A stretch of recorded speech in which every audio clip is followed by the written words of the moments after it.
ओम नमः सिद्धेभ्यः। नमो नमः सत्तुहितंकराय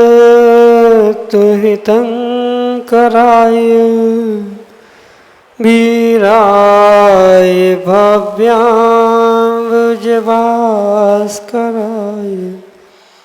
अनंतलोकाय सुरार्चिताय देवादिदेवाय नमो जिनाय देवादिदेवाय नमो जिनाय। पंच परमिष्टि भगवान की परम पूज्य आचार्य भगवंत गुरुवर विशुद्ध सागर जी मुनि महाराज की परम पूज्य मुनि श्री सुप्रभ सागर जी महाराज की समीचीन विकल्पों का सम्यक समाधान, सम्यक ज्ञान की वह अलौकिक विधा जिसके माध्यम से हम सभी प्रतिदिन अपने ही मन के अनेकानेक समीचीन विकल्पों का आगम के रूप में, आगम के परिप्रेक्ष्य में सम्यक समाधान प्राप्त करके अपने मन को निर्विकल्प बनाने का पुरुषार्थ करते हैं और वही निर्विकल्प मन आत्मा का वास्तविक सुख है। ऐसे आत्मकल्याण की वह अनूठी विधा समीचीन विकल्पों का सम्यक समाधान जो कि हम सभी परम पूज्य मुनि श्री सुप्रभ सागर जी महाराज के मुखारविंद से प्रतिदिन आगम के परिप्रेक्ष्य में प्राप्त करते हैं। प्रारंभ करते हैं आज का सम्यक समाधान। और आज के पहले विकल्प के लिए जयपुर राजस्थान से सम्यक जैन महाराज जी के चरणों में बारंबार नमोस्तु निवेदित करते हुए अपना प्रश्न रख रहे हैं कि महाराज जी, सामान्य कथन है कि अगर किसी व्यक्ति ने किसी वस्तु का त्याग नहीं किया है तो उसका पाप आश्रव होता है, किंतु यदि उसके मन वचन काया से स्वप्न में भी कभी उस वस्तु के ग्रहण या अंगीकार करने का भाव ही नहीं है तो भी पाप आश्रव कैसे होगा? हमारे समीचीन विकल्प का सम्यक समाधान करने की अनुकंपा करें। नमोस्तु महाराज जी, नमोस्तु। ओम नमः सिद्धम। परम पूज्य आचार्य भगवान गुरुवर विशुद्ध सागर जी महाराज की परम पूज्य मुनि श्री सुप्रभ सागर जी महाराज जी की बुद्धिपूर्वक जब तक जीव किसी पापों का या किसी कार्य का त्याग नहीं करता तब तक नियम से उसके लिए वह पापाश्रव का साधन अवश्य ही बनता है। भले ही वहाँ मन वचन काय से कृतकारितान्मोदना से उस वस्तु को, उस पाप को भोगने की इच्छा भले ही उस जीव की नहीं है, उस व्यक्ति की नहीं, पर फिर भी कहीं न कहीं जब तक उस वस्तु के प्रति वह राग द्वेष का पूर्ण रूप से त्याग नहीं करता है तब तक उसे उस त्याग का या ना भोगने का पुण्य नहीं मिलता। ये अवश्य ध्यान रखें कि भोगना नहीं भोगना ये तो जीव के पुण्य पाप या लाभांतराय, भोगांतराय, उपभोगांतराय आदि के निमित्त से, उसके क्षयोक्षम के निमित्त से प्राप्त होता है। पर उसको भोगने से पहले या उसे उदय में आने से पहले ही बुद्धिपूर्वक त्याग करना, यही वास्तव में तपस्या है। अगर बुद्धिपूर्वक त्याग नहीं किया है तो कहीं न कहीं भीतर राग है, प्रमाद है। उस वस्तु को लेकर जो अंतरंग में राग परिणति चल रही है, वह राग परिणति ही व्यक्ति को उस वस्तु का, उस पाप का त्याग करने नहीं दे रही है। क्योंकि जानकर बुद्धिपूर्वक त्याग किए बिना वह त्याग रूप फल देने वाला हो नहीं सकता। भले ही उसे मन वचन काय से कृतकारितान्मोदना से जीव ग्रहण करना नहीं चाहता है, प्राप्त करना भी नहीं चाहता है, पर छोड़ क्यों नहीं पा रहा है? क्योंकि भीतर आने वाले भविष्य की कहीं न कहीं उसको राग परिणति दिख रही है कि हो सकता है कभी ऐसा समय आ जाए कि उसका सेवन करना पड़े, उसे ग्रहण करना पड़े। इन रागमयी भावों के कारण से ही जीव उन पापों से दूर नहीं हो पा रहा है और बुद्धिपूर्वक जब तक इनसे दूर नहीं हो रहा है, त्याग नहीं कर रहा है, तब तक वह श्रेष्ठतम पुण्य को प्राप्त कर ही नहीं सकता। ये भीतर की राग परिणति के निमित्त से समझना। जैसे आचार्य भगवंतों ने कहा है कि प्रमत्त योगात प्राण व्यपरोपणम हिंसा, प्रमाद के योग से ही जीव मरे अथवा ना मरे वहाँ हिंसा नियत है।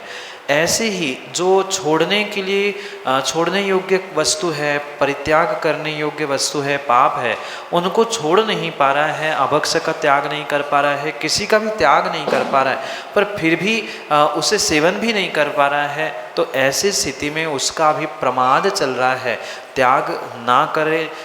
ये जो राग चल रहा है कभी भविष्य में काम में आ जाएगा, ज़रूरत पड़ेगी, ये राग भी है और ये प्रमाद भी है।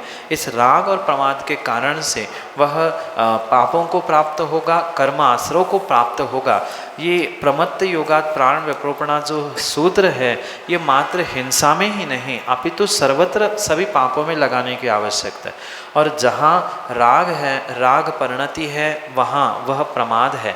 प्रमाद के 15 भेदों में जो स्नेह भी कहा, ये उस विषय के प्रति, उस वस्तु के प्रति जो स्नेह, रति आदि प्राप्त हो रही है, उसके कारण से ही वह त्याग नहीं कर पा रहा है, और प्रमाद के कारण से हिंसा होते हुए पुनः उस विषयों के निमित्त से आश्रय बंध को प्राप्त होते हुए संसार में रुल रहा है। यही आपके लिए सम्यक समाधान। शोभित जैन ललितपुर उत्तर प्रदेश से महाराज जी के चरणों में बारंबार नमोस्तु करते हुए अपना प्रश्न रख रहे हैं कि महाराज जी किसी मुनिराज आदि से डायरी, पेन इत्यादि सामग्री लेना उचित है क्या? हमारे समीचीन विकल्प का सम्यक समाधान करने की अनुकंपा करें। नमोस्तु महाराज जी, नमोस्तु। कई बार ऐसी विषमता होती है कि श्रावक को मना करने के बाद भी श्रावक बहुत सारी सामग्री मुनिराजों को भेंट करके चला जाता। अब वह मुनिराज की प्राप्त हुई वस्तु अगर कहीं छोड़ देंगे तो समस्या है, वापस ले जाने के लिए कहेंगे तो समस्या है। अब अनावश्यक वो सामग्री परिग्रह के रूप में मुनिराज रख के क्या करेंगे, क्योंकि उनको भेंट के रूप में दी गई है, उनको वह रखेंगे तो पाप हिंसा है, छोड़ देंगे तो भी वहाँ हिंसा पाप होने की संभावना है। इसलिए अगर वह परिग्रह अधिक ना हो, इसलिए अपने मिले हुए द्रव्यों में से, सामग्री में से कुछ सामग्री वह श्रावकों को दे रहे हैं। जैसे अनावश्यक डायरी, पेन बहुत सारे प्राप्त होते हैं जिनकी आवश्यकता भी नहीं होती। ऐसे अनावश्यक सामग्री को मुनिराज अगर किसी श्रावक को दे रहे हैं तो उसे ग्रहण करने में कोई दोष नहीं है। हाँ, पर उनके पास जाकर नहीं आपका पेन, आपकी डायरी चाहिए, आपसे कुछ चाहिए, ये मांगना ज़रूर अनुचित है, उचित नहीं है। पर उनके पास जब पर्याप्त कोई दे के जा रहा है, वे उसको धारण करते हुए, ग्रहण करते हुए परिग्रह क्यों बनना चाहे? वे स्वाभाविक सी बात है, जितनी अधिक से अधिक सामग्री अलग करने का प्रयास करते हैं, परिग्रह कम करने का प्रयास करते हैं। तो तद्रूप किसी मुनिराज ने, किसी महाराज ने आपको कोई डायरी, पेन के ग्रंथ, अन्य भी कोई ऐसी सामग्री दी गई है जो उनके उपयोग में नहीं आने वाली है, वह आप सामग्री अवश्य ही ग्रहण कर सकते हैं। हाँ, आप बुद्धिपूर्वक उसे मांगे कि हमें चाहिए दो, ये तो उचित नहीं है। पर उन्होंने आपके बिना मांगे अपनी अनावश्यक सामग्री को आपको भेंट के रूप में दिया है, तो उसे आपको ग्रहण करने में कोई भी दोष नहीं हो सकता। यही आपके लिए सम्यक समाधान। श्रीमती रुचि जैन विदिशा मध्य प्रदेश से महाराज जी के चरणों में बारंबार नमोस्तु निवेदित करते हुए अपना समीचीन विकल्प रख रहे हैं कि महाराज जी कितने गति के जीव स्वाध्याय कर सकते हैं? हमारे समीचीन विकल्प का सम्यक समाधान करने की अनुकंपा करें। नमोस्तु महाराज जी, नमोस्तु। स्वाध्याय तो सभी गति के जीव कर सकता है, पर जो स्वाध्याय तप कहा, उस तपस्या के रूप में स्वाध्याय मात्र मनुष्य गति के जीव ही प्राप्त कर सकते। क्योंकि सामान्य रूप से कोई तिर्यंच मुनिराज के धर्मोपदेश को सुन रहा है, जैसे पुराणों में कथन प्राप्त होता है, निर्ग्रंथ मुनिराज पाठ कर रहे थे और वहाँ एक हिरण प्रतिदिन आकर मुनिराज के उस स्वाध्याय को सुनता था। तो धर्म श्रवण भी, धर्मोपदेश सुनना भी एक प्रकार का स्वाध्याय है। तो सामान्य रूप से इसे तो कोई ग्रहण कर सकता है। जैसे तीसरे नरक तक धर्मोपदेश देने की व्यवस्था है, देव वहाँ पहुँचकर धर्मोपदेश देते हैं, तो वो धर्मोपदेश भी एक प्रकार का स्वाध्याय कहा है। तो सामान्य स्वाध्याय का वहाँ पर प्ररूपण होना, प्राप्त प्राप्त करना फिर भी संभव है, पर कर्मों के निर्जरा के रूप बुद्धिपूर्वक नियम लेकर स्वाध्याय तप तपना, ये सब गति के जीवों के लिए कार्यकारी नहीं हो सकता। जैसे सर्वार्थ सिद्धि के देवों के विषय में आपने अगर सुना है तो वह 33 सागर तक तत्व चर्चा करते। तो तत्व चर्चा क्या है? वो भी एक प्रकार का स्वाध्याय ही है। वह स्वाध्याय इस प्रकार से तो कर सकते हैं, पर जिस प्रकार से संकल्प लेकर एक मनुष्य कर सकता है, उस प्रकार से स्वाध्याय तप सभी गति के जीव नहीं ग्रहण कर सकते। सामान्य रूप से सुनना, ग्रहण करना, तत्व चर्चा करना, उपदेश ग्रहण करना आदि सभी गति के जीव स्वीकार कर सकते, या सभी गति के जीवों में इस प्रकार का एक औपचारिक स्वाध्याय हो सकता है। क्योंकि 5 प्रकार के स्वाध्याय के भेद कहे हैं, उन 5 प्रकार के स्वाध्याय के भेदों में से औपचारिकता को ग्रहण करते हुए अन्य तीनों गति के जीव भी स्वाध्याय कर सकते हैं। धर्म श्रवण के रूप में हो, उपदेश प्राप्त करने के रूप में हो, या किसी के पाठ को सुनने के रूप में हो, ये सब कुछ वह ग्रहण तो कर सकते हैं, पर कर्म क्षय के लिए जो बुद्धिपूर्वक अंतरंग तप तपा जाता है, वह अंतरंग तप के अंतर्गत आने वाला स्वाध्याय तप मनुष्य गति के जीव ही प्राप्त कर सकते हैं, अन्य गति के नहीं। यही आपके लिए सम्यक समाधान। खुशबू जैन, नमक मंडी, उज्जैन, मध्य प्रदेश से महाराज जी के चरणों में बारंबार नमोस्तु करते हुए अपना प्रश्न रख रहे हैं कि महाराज जी, आज की जनरेशन को ओवर थिंकिंग बहुत होती है, तो उस ओवर थिंकिंग से बचते हुए हम अपने लक्ष्य पर फोकस कैसे करें? हमारे समीचीन विकल्प का सम्यक समाधान करते हुए हमारा मार्गदर्शन करने की अनुकंपा करें। नमोस्तु महाराज जी, नमोस्तु। वर्तमान में कम से कम ये समझ में आए कि मैं ओवर थिंकिंग कर रहा हूँ, तो भी उस समस्या से बाहर निकलने की संभावना।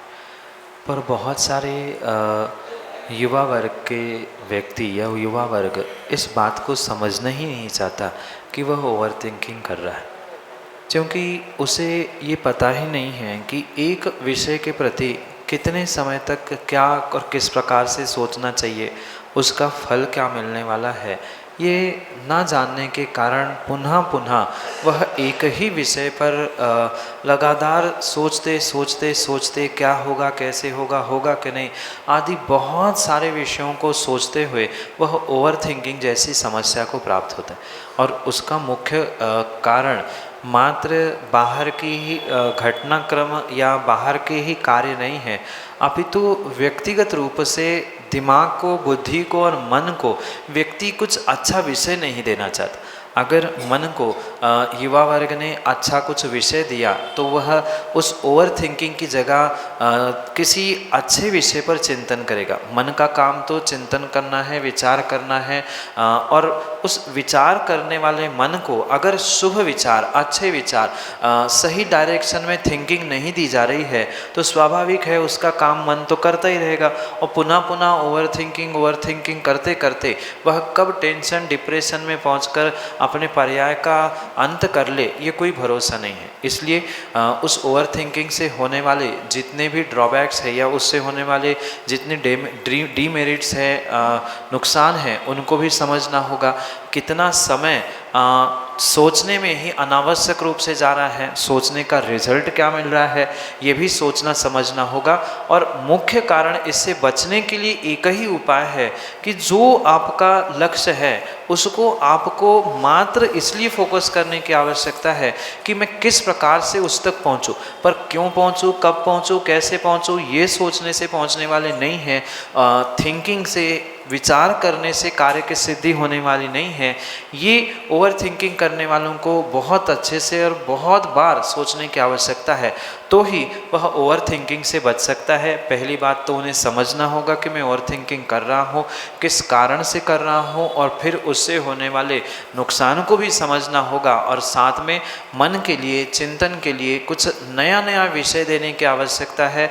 जैसे जो अच्छे अच्छे कार्य कभी जीवन में उस व्यक्ति ने किए होंगे, ज़रूरी नहीं है कि धार्मिक कार्य ही किए होंगे, मित्रों के साथ अच्छा समय बिताया है, देवशास्त्र गुरु के पास अगर बहुत अच्छा समय बिताया है उन चीज़ों को पुनः पुनः रिमाइंड करते रहेंगे, पुनः पुनः सोचते रहेंगे, तो अनावश्यक डायरेक्शन में जाने वाली जो ओवर थिंकिंग है वो पुनः पुनः आपको सही मार्ग पर लाने के निमित्त बन सकती है।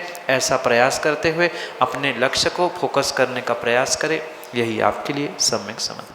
अंकुश पाटनी बासिम महाराष्ट्र से अगले समीचीन विकल्प के लिए। महाराजों के चरणों में नमोस्तु महाराज जी। महाराज जी, आज के समय में जो क्षेत्रों पर आक्रमण हो रहे हैं, एक तरफ भाईचारे का धर्म निभाते हैं, एक तरफ सभी का साथ लेने के हिसाब से चलते हैं, और दूसरी तरफ वही भाईचारे वाले लड़ाई झगड़ा करते हैं। आज वाशिम में अंतरिक्ष पार्श्वनाथ के वहाँ पर क्षेत्र पर आज उन्होंने मतलब श्वेतांबरी समाज के कुछ गुंडों ने महिला, बच्चों एवं भैया जी लोगों पर आक्रमण किया, लाठी मारी और उन लोगों को मतलब दर्शन करने से भी वंचित कर दिया। महाराज जी, वो जब सेटलमेंट हो चुका है, सारी बातें हो चुकी महाराज जी, भाईचारा निभाते निभाते धर्म भी अपन कर रहे हैं, तो महाराज जी यदि हम उनके साथ कैसा व्यवहार करें, यदि वो मारपीट करते हम भी वैसी मारपीट करें, या कोई बातों से तो सोल्यूशन नहीं बन रहा है, तो इसमें हम कैसा अपना स्वरूप निभाएं, हम अपना कैसा धर्म करें, आप कृपया शंका का समाधान करें। अन्याय करना ही पाप नहीं है, अपितु अन्याय सहन करना भी पाप। पर ये भी बात बहुत अच्छे से समझने की वर्तमान में आवश्यकता है कि ताली जब भी बजती है तब दोनों हाथों का प्रयोग होता है, एक हाथ से नहीं होती। भले ही सामने वाले की 99% गलती है, पर 1% गलती जब व्यक्ति स्वयं करता है तभी उसको कुछ विपरीत फलों को प्राप्त करना पड़ता। कभी आज तक ऐसा हुआ ही नहीं है कि सब काम एक तरफा हो रहा है। हाँ, क्वचित कदाचित हो सकता है, होता हुआ देखने में भी आया है, पर सर्वथा ऐसा नहीं है। पहले तो सत्य घटना को समझने की आवश्यकता है, क्योंकि वास्तविकता क्या है, किस कारण से ये घटना घटी है, इनको भी समझने की आवश्यकता है। ये सत्य है कि मात्र भाईचारा भाईचारा कहते हुए अन्याय सहन करना ये भी उचित नहीं है, पर क्यों ऐसा हो रहा है, उसके पीछे के कारण क्या है, उसको सत्यता से डीपली यानी अंदर तक पहुंच के समझने की आवश्यकता है। जो भी हो रहा है कुछ ना कुछ उसके पीछे कारण होगा, तो क्या कारण रहा होगा, किस कारण से ऐसा हुआ होगा, इसके बारे में सोचना, समझना, विचार करना और फिर उसमें सुधार करने की आवश्यकता है। अन्यथा मात्र टिट फॉर टैट करते हुए जैसे का तैसा प्रत्युत्तर देने का प्रयास किया जाए तो कभी समझौता और कभी भी हल निकलने वाला नहीं है। ये मान्य है कि हमेशा हम ही पीछे होकर हल निकाले, ये बात जमती नहीं है, पर ये भी अवश्य समझना होगा कि हमें धर्म की, धर्म आयतनों की रक्षा करना है, तो विवेकपूर्वक इस धर्म के रहस्य को समझना होगा। लड़ाई झगड़ा करना, मारपीट करना ये किसी भी प्रकार से सॉल्यूशन नहीं है। सामने वाले ने विपरीतता प्राप्त कर ली तो आप भी उस विपरीतता का ही प्रयोग करते हुए धर्म की, धर्म आयतनों की रक्षा करने का प्रयास करने ये कतई संभव नहीं है। सामने वाला अगर तलवार बनकर आ रहा है तो हमें ढाल बनकर ही धर्म और धर्म आयतनों की रक्षा करने की आवश्यकता है। ये किसी प्रकार से बुज़दिलपना नहीं है या किसी प्रकार से हार मानना नहीं है, अपितु समय समय पर जैसे समझौते की या भाईचारे की बात की जाती है, ऐसे ही हमें समझते हुए पुनः पुनः उन्हें समझाने की आवश्यकता है। पर ये आगम में कहीं नहीं कहा कि टिट फॉर टैट करते हुए उनको भी वैसा ही सबक सिखाया जाए, उन्हें तरीके से, विवेक से उनकी गलती का बोध भी करा दिया जाए और अपना भी काम बने, ऐसा विवेकपूर्वक कार्य वहाँ पर करने की आवश्यकता है। और साथ में घटनाक्रम के पीछे वास्तविकता क्या है, क्योंकि प्रत्यक्ष जो होता है वहाँ घटनाक्रम कुछ और होता है और मोबाइल, टीवी, अखबार आदि के माध्यम से पहुँचता कुछ और तरीके से है। तो पहले वास्तविकता का बोध किया जाए और फिर उसके प्रति सॉल्यूशन के बारे में विचार किया जाए, यही आपके लिए सम्यक समाधान। गौरव लोहाड़िया लक्ष्मीनगर उज्जैन मध्य प्रदेश से अगले समीचीन विकल्प के लिए। द्वय के चरणों में नमोस्तु नमोस्तु नमोस्तु। महाराज जी, आजकल जब चौके लगते हैं मुनिराज के आहार के वक्त, तो श्रावक को विवेक का कुछ ध्यान नहीं है या पता नहीं है कि आगम की क्या व्यवस्था है, कौन सी सामग्री किस चौके से कहाँ कैसे लेके जा सकते हैं, नहीं लेके जा सकते हैं। इस वजह से कई बार मुनिराज को अंतराय भी आ जाता है। तो महाराज श्री मेरा यही प्रश्न है कि इसमें आगम में क्या व्यवस्था है और किस तरह से श्रावक को विवेक पूर्वक ये कार्य करना चाहिए जिससे मुनिराज के आहार ठीक तरह से संपन्न हो सके। महाराज श्री कृपया मार्गदर्शन देवें। महाराज श्री जो चौके लगाता है, यदि उसके चौके में कोई बाहर से सामग्री लेकर आया और गलत तरीके से लाया और चलाई तो क्या उसको भी दोष लगता है? इस शंका का भी समाधान करें। नमोस्तु महाराज श्री, नमोस्तु नमोस्तु। आहार दान करने वाले श्रावकों के लिए आचार्य भगवंतों ने 7 गुण कहे। उनमें से मुख्य गुण है विवेक। अगर विवेक के अभाव में जीव ने श्रावक ने दान दिया है तो वह किसी भी प्रकार से वह पुण्य फलदायी नहीं हो सकता। इसलिए सर्वप्रथम दान हो, पूजा हो, कोई भी धार्मिक कार्य हो, श्रावक को सबसे पहले विवेक रखने की आवश्यकता है। श्रद्धा सबके पास होती है, भक्ति सबके पास होती है, पर कहीं न कहीं विवेक की कमी के कारण जीव श्रावक स्वयं भी प्राप्त फल नहीं कर पाता और साधु को भी उसका पूर्ण रूप से फल प्राप्त नहीं होता। पर साथ में ये भी ध्यान रखें कि श्रावक को किसी भी प्रकार से खाली हाथ मुनिराज के पास दान देने के लिए नहीं पहुंचना चाहिए। अगर कहीं अन्यत्र पहुंचकर वही की ही सामग्री उठाकर आप दे रहे हैं तो आपको आपकी वस्तु देने के दान रूप फल मिलने वाला नहीं है। दान तो तभी होता है जब स्वयं के वस्तु का दान दिया जाए। अगर माना कि 5-10 चौके लगे हैं और 2-4 ही मुनिराज है तो बाकी के चौके खाली जाना स्वाभाविक है, तो क्या वो दान नहीं दे सकते क्या? वहाँ तो दान देने का जब प्रतिदिन मुनिराजों को श्रावकों का आवश्यक कर्तव्य कहा है तो फिर ये विवेकपूर्वक कार्य करने की आवश्यकता है।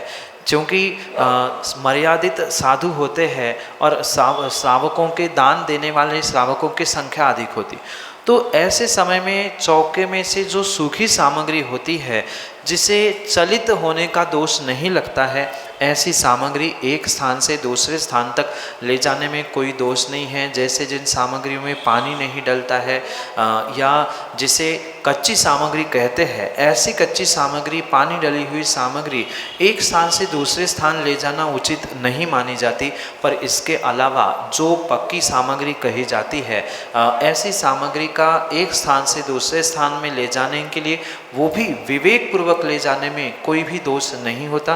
क्योंकि अगर श्रावक अपनी स्वयं की सामग्री वहाँ नहीं चलाएगा तो उसे अपने दान का फल कैसे मिल सकता है। पर ये विवेक के साथ कार्य करने की आवश्यकता है कि किस समय पर कैसी सामग्री बनाकर उसे किस प्रकार से ले जाया जा सकता है। बहुत सारे लोग तो बिल्कुल ऐसी नैवेद्य की थाल सजाने जैसे सजा कर ले जा रहे हैं, लोग देख रहे हैं, तो ये भी विपरीत परिणाम पड़ता है साधु के स्वास्थ्य में भी और देखने वालों के नज़रों में भी आता है। तो ये विवेक रखने की भी आवश्यकता है। साथ में जिन चौकों में आहार हो रहे हैं उन चौके वालों को भी थोड़ा सा सब्र और धैर्य रखने की आवश्यकता है। आपको तो वैसे ही निर्ग्रंथ मुनिराज का पड़घान मिल गया था, आपकी कुटिया, आपका घर वैसे ही पवित्र हो चुका था, आपके घर का 1-2 ग्रास भी उन्होंने ग्रहण कर लिया, तो आपको मुख्य दाता बनने के कारण से आप महान पुण्य का अर्जन कर रहे हैं। पर बहुत सारे चौकों में हमने देखा कि चौके वाले ये सोचते हमसे महाराज पड़ गए हैं तो हमने महाराज को खरीद लिया है, बाकी कोई आहार नहीं देगा, बाकी को कोई सामग्री नहीं चलेगा।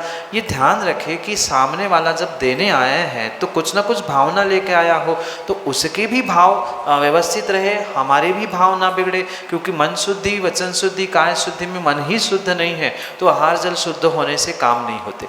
कई बार इसी कारण से अंतराय भी घटित होते हैं, साधुओं के स्वास्थ्य भी बिगड़ते हैं कि प्रतिस्पर्धा जो चौके में भी देखने में आती है, हमारा चौका मैं पहले दूंगा, तुम बाहर हो जाओ।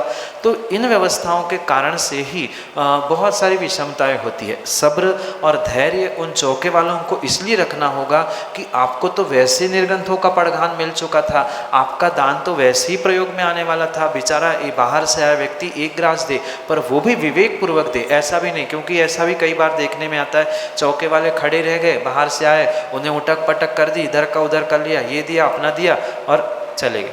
तो ये भी कार्य उचित नहीं है। दोनों को विवेक पूर्वक कार्य करना होगा, जिनका चौका है उनको भी, जो बाहर से आए हैं उनको भी, दोनों को विवेक पूर्वक संतुष्टि प्राप्त करते हुए दान देने की आवश्यकता है। पुनः ध्यान दे, जब तक दोनों का पाप कर्म एक साथ उदय में नहीं आता, दान देने वाला दाता और दान लेने वाला पात्र, तब तक अंतराय नहीं होता। कई बार ऐसा देखने में आता है कि बिल्कुल पहुँचते पहुँचते सामग्री वापस आ जाती, और कई बार 50 बार देखने के बाद भी सामग्री अंजलि में रखते ही बाल दिखने में आता है। तो ये कहीं ना कहीं दोनों का, यानी भले ही बाहर से आए हुए श्रावकों को आरोपित किया जाता है, कई बार तो हम भी अनुभूत करते हैं सामग्री वही की होती है, पर कहा जाता है वो तो बाहर से आए थे, अब अपनी बात अपनी गलती कौन स्वीकार करेगा। तो स्वाभाविक सी बात है, वो तो बाहर से आए थे, उनने लाई थी। अरे उनने लाया था, पर आप तो व्यवस्थापक थे, आप भी तो शोधन कर सकते थे। और ये भी ठीक है, उनने भी लाया था, पर आप ही के घर में आके क्यों अंतराय हुआ? वे तो रोज आहार दे रहे थे, या 4-8 दिन पहले भी दिया था। ये कहीं ना कहीं आप दोनों का ऐसा ही नियोग था, यानी पात्र और दाता दोनों का ऐसा नियोग था। दोनों के, किसी के दानांतराय कर्म का, किसी के लाभांतराय कर्म का जब एक साथ उदय में आता है, तभी ये अंतराय फलीभूत होता है। भले ही गलती बाहर के वालों की थी, पर पाप कर्म आपका उदय में आया था। ये सोचकर दोनों को ही अपने परिणामों को शांत करने की आवश्यकता है। यही आपके लिए सम्यक समझ।